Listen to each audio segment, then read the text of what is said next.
15-year-old Li Jing has been making music since she was 4. She made the leap from a mainstream school 2 years ago. Today she's part of the Artistically Gifted program at the School of the Arts or SOTA.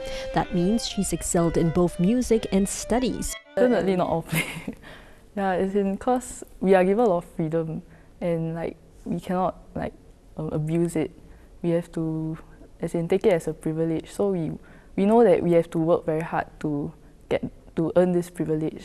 Students typically spend about 2/3 of their time on academic subjects. A day can stretch to 12 hours depending on practice sessions, but they've taken quite well to the regime. There were only 3 dropouts from SOTA's first cohort, and it wasn't because they couldn't handle schoolwork. It would have been living the dream of a parent who wanted them to be ABC artists, and suddenly the child grows up and say, "Hey Dad, this is not the road for me. I like to go back and do something else." For those who stay, they're made to give back to their community. They lead in the different community engagement programs of community arts. In Year 5 and Year 6, there's a compulsory component within the International Baccalaureate where they take up their own self-initiated projects for this kind of community excellence.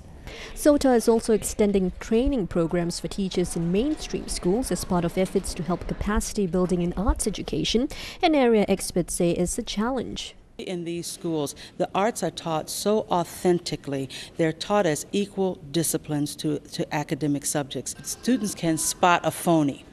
They can spot it whether it's on the art side, where you're not teaching them to authentically explore their arts, and they can spot it on the academic side.